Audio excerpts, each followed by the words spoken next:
ఆచి చికెన్ మసాలా. ఏట్లపాలెంలోని బాణసంచా తయారీ కేంద్రంలో జరిగిన ప్రమాదంపై సీఎం చంద్రబాబు నాయుడు అన్ని చర్యలు తీసుకుంటున్నారని మంత్రి నారాయణ అన్నారు. బాధ్యులపై చర్యలు తీసుకోవడంతో పాటు బాధితులకు ప్రభుత్వం అండగా నిలుస్తుందన్నారు. క్షతగాత్రులకు మెరుగైన వైద్యం అందిస్తామంటున్న మంత్రి నారాయణతో మా నెల్లూరు ప్రతినిధి మునీంద్ర ఫేస్ టు ఫేస్. కాకినాడ జిల్లా సూరిసిరి ఫైర్ వర్క్స్ లో జరిగినటువంటి ఘటనపై ఇన్ఛార్జి మంత్రి నారాయణ ఉన్నారు. ఈ ఘటనపై కొన్ని విషయాలు అడిగి తెలుసుకునే ప్రయత్నం చేద్దాం. సార్ చెప్పండి, ఈ ఘటనకు సంబంధించి ఎంతమంది ప్రాణాలు కోల్పోయారు, ప్రభుత్వ పరంగా ఎలాంటి చర్యలు తీసుకుంటారు? ఈ ఘటన జరగటం నిజంగా దురదృష్టండి.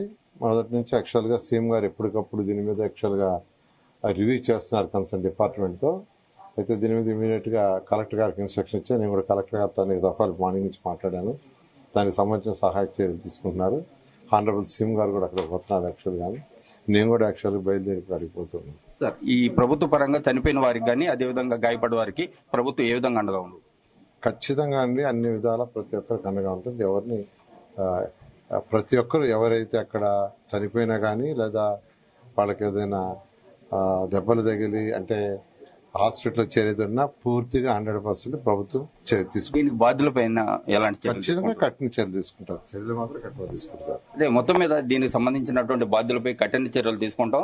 అదేవిధంగా ప్రభుత్వ పరంగా ఆ ఘటనలో చనిపోయినటువంటి మృతుల కుటుంబాలకు అదేవిధంగా గాయపడిన కుటుంబాలకు ప్రభుత్వం అండగా నిలుస్తుందని కాకినాడ జిల్లా ఇన్ఛార్జి మంత్రి పొంగూరు నారాయణ తెలిపారు. కెమెరామెన్ పరమేశ్వర్, మునీంద్ర, జీ తెలుగు న్యూస్, నెల్లూరు.